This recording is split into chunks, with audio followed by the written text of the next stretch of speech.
Bhaktavinda. Hare Krishna, Krishna Krishna, Hare Hare, Hare Rama, Hare Rama, Rama Rama, Hare Hare. We continue reading from Srimad Bhagavatam Canto 3, Chapter 29, Text 15. We already were reading the translation and purport by His Divine Grace, A.C. Bhaktivedanta Swami Srila Prabhupada. A devotee must execute his prescribed duties, which are glorious, without material profit. Without excessive violence, one should regularly perform one's devotional activities. So we have been hearing in this purport, in this text, Lord Kapila Dev is saying that we need to do our duties for the pleasure of Krishna. Each of us have duties to perform, but they should be done for the pleasure of Krishna, same as Krishna says in the Bhagavad Gita also. So another significant phrase in this verse is Nati him shrena, with minimum violence or sacrifice of life. Even if a devotee has to commit violence, it should not be done beyond what is necessary. Sometimes a question is put before us. You ask us not to eat meat, but you're eating vegetables.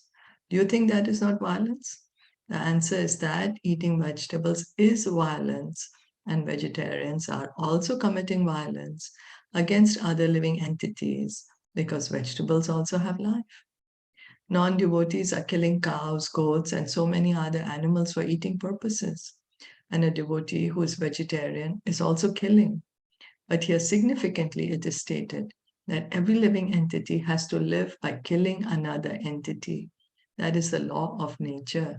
Jivo jivasya jivanam. One living entity is the life for another living entity. But for a human being, that violence should be committed only as much as necessary.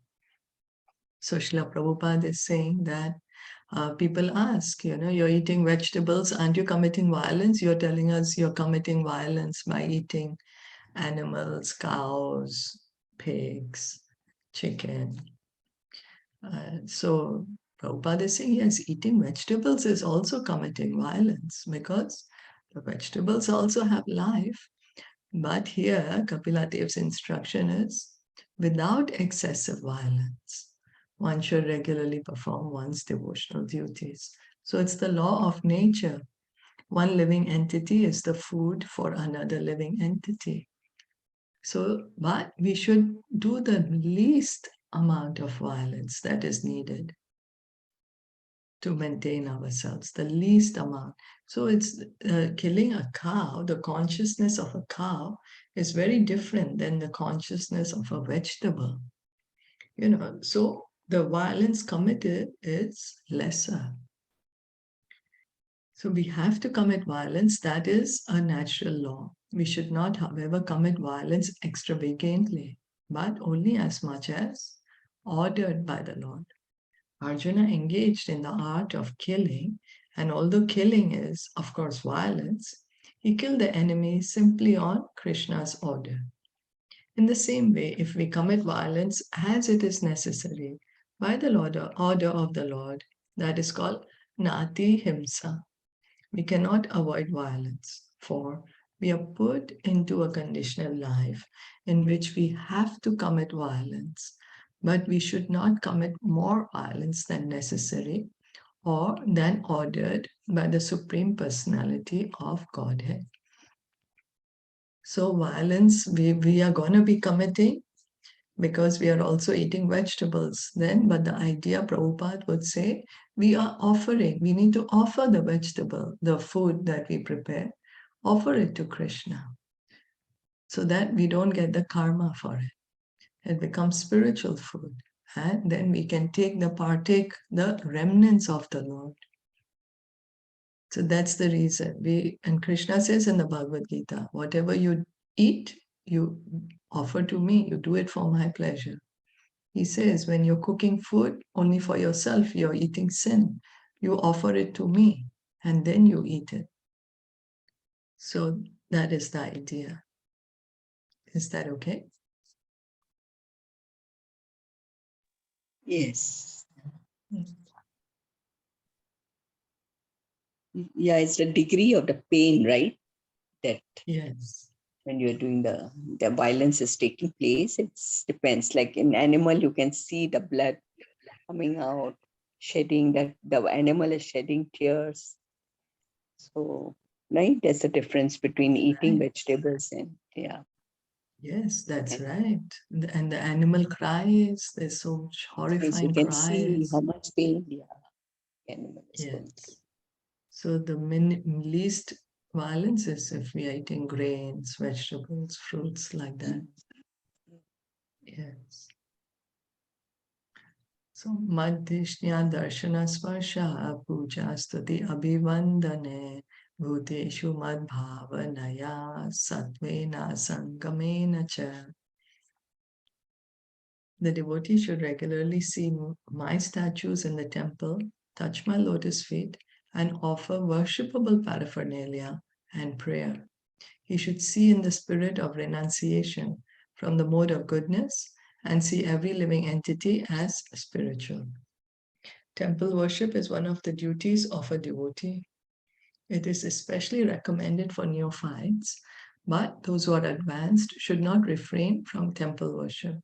So, worshipping the deity is one of the angas of devotional service. Archanam, deity worship. There is a distinction in the manner a neophyte and an advanced devotee appreciate the Lord's presence in the temple. A neophyte considers the Archa Vigraha, the statue of the Lord, I'm sorry, to be different from the original personality of Godhead.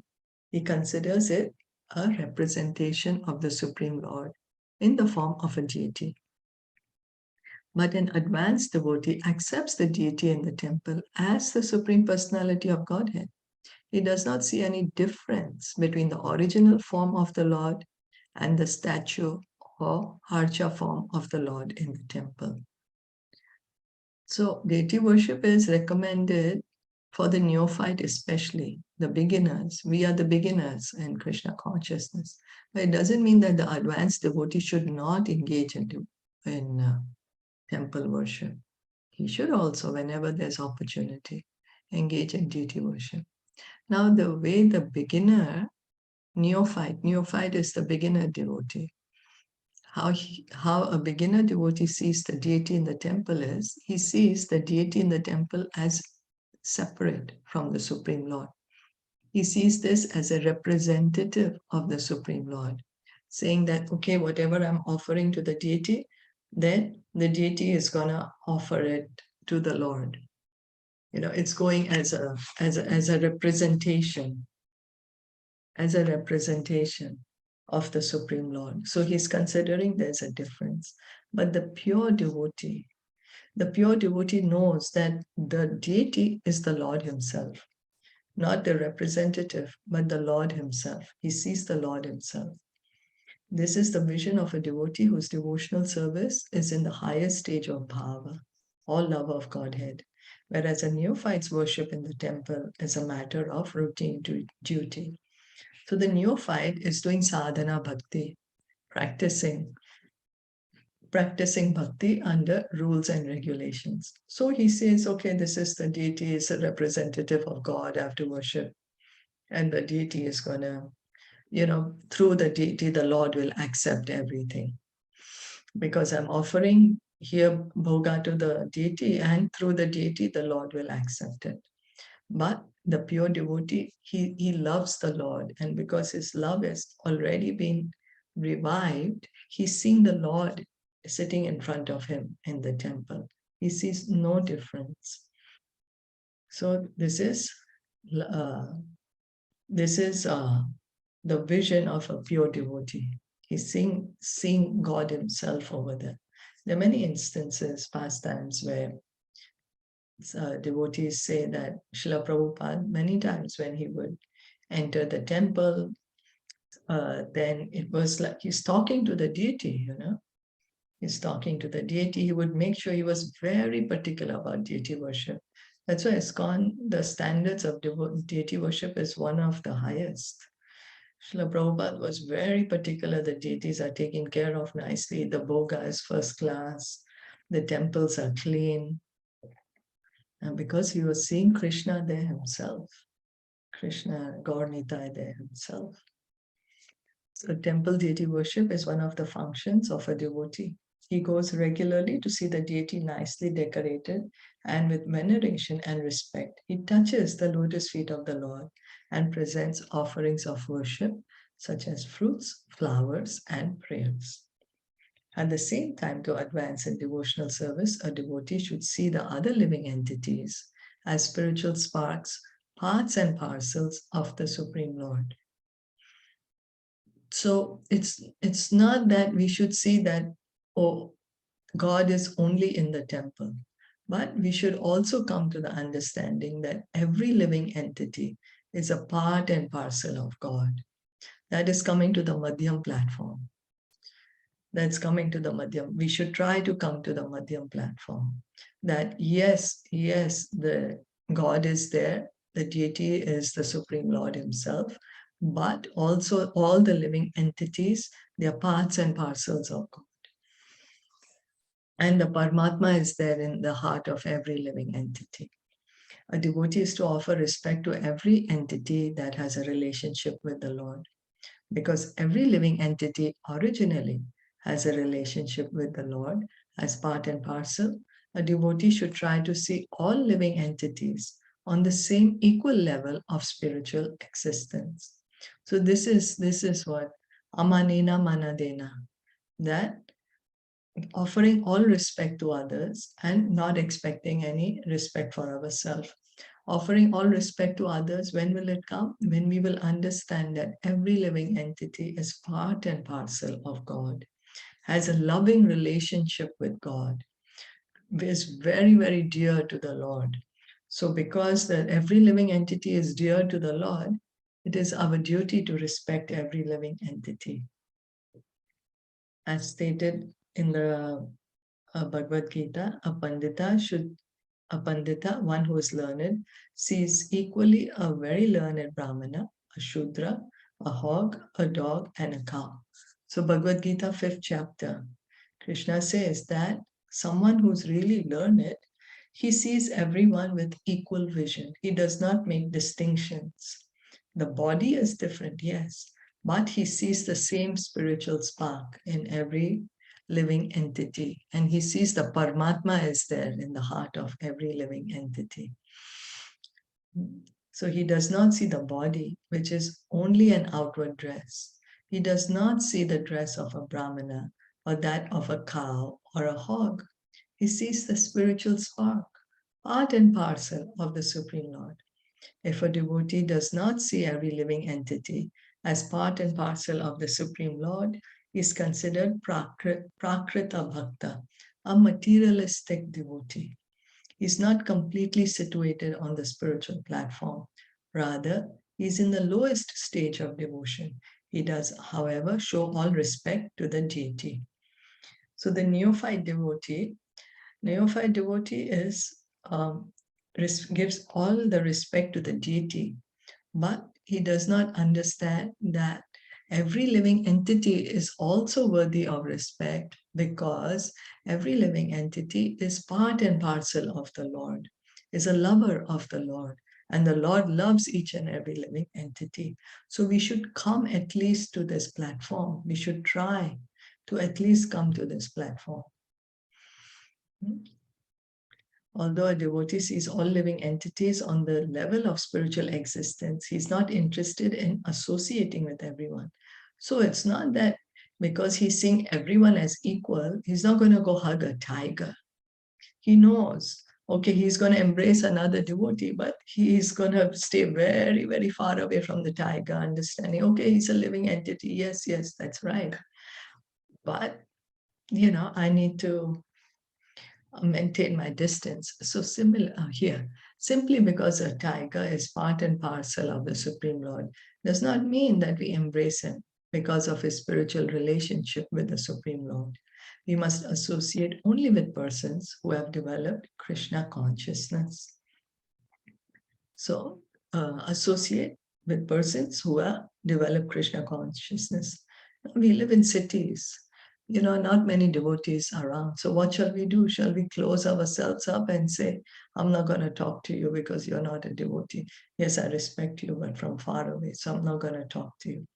No, we should. We should be friendly to everyone and try to give Krishna consciousness to everyone. If we close ourselves, then how will we give Krishna consciousness to others?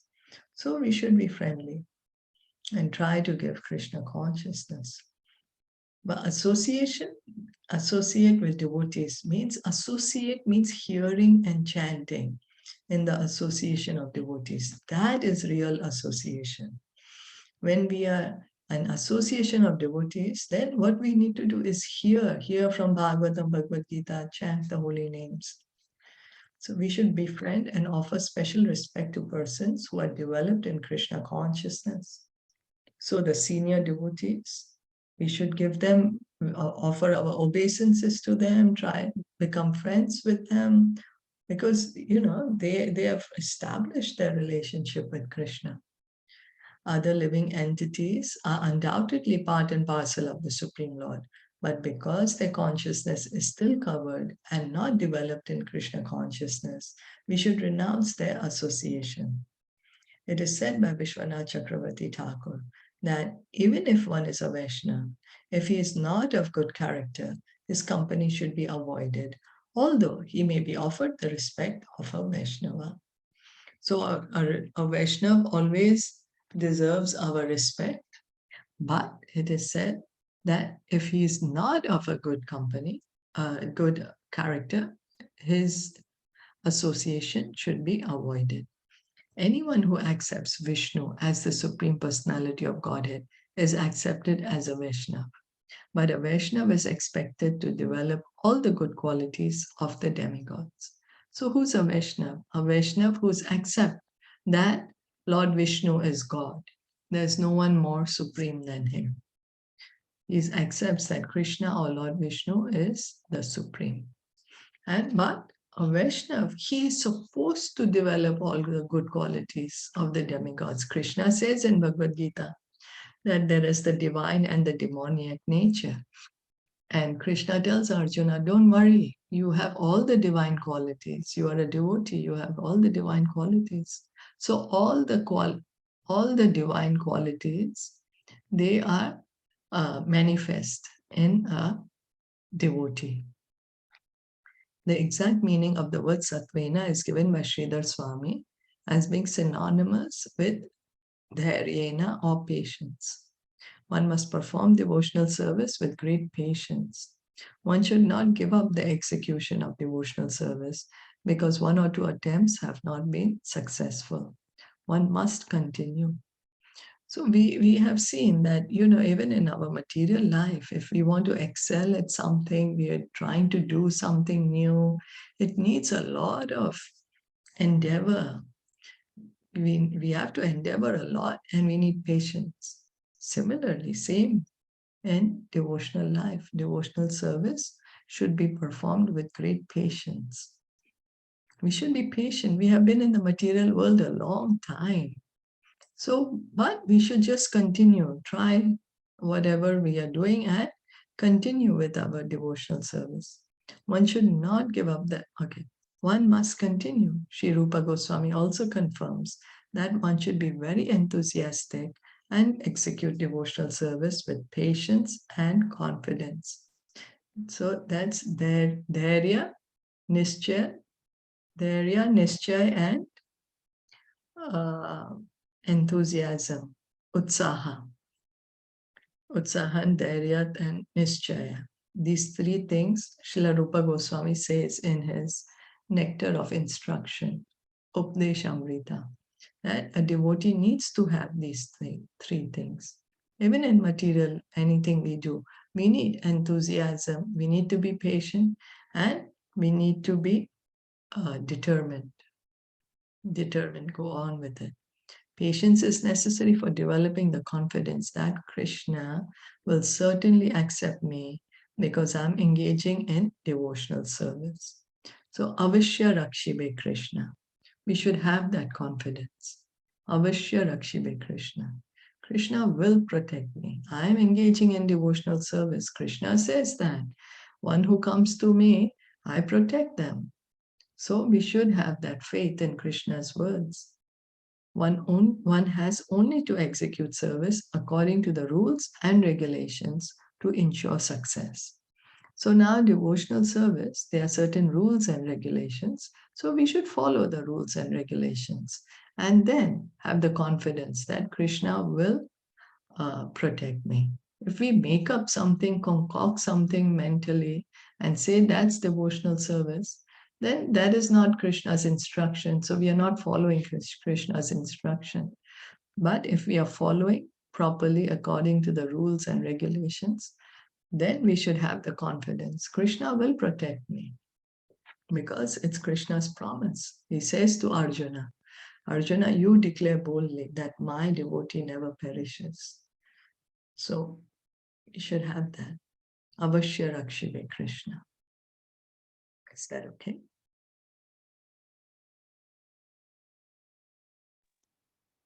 And Yes. we were reading in the previous verse about offering the food. That's why Prabhupada would say we are not ordinary vegetarians. We are not just vegetarians, we are offering food to Krishna. So we are having Krishna Prasad, which is not ordinary food. So Prabhupada would say that because that is different. Yeah. Did you want to add anything?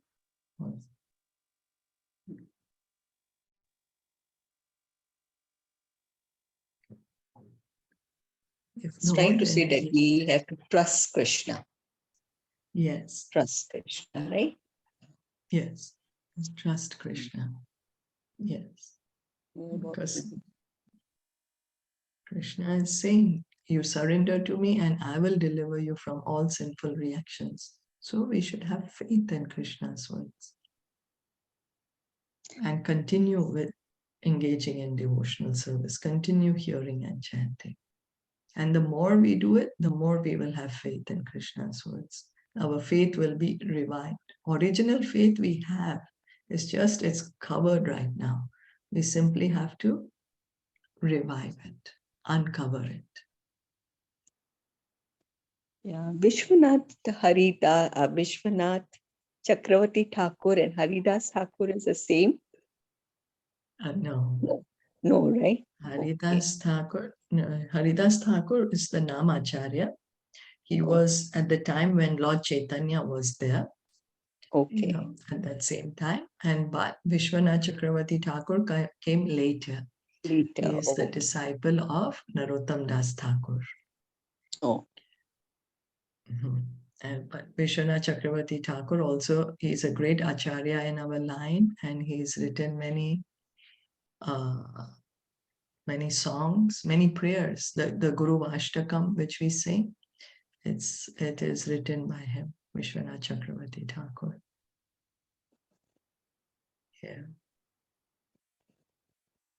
So we'll stop here for the day. Yes. Thank you so much for listening and enjoying it. Srimad Bhagavatam ki jai, Shilpa Prabhupada ki jai, Gaur Bhakta Vrinda ki jai. Hare Krishna.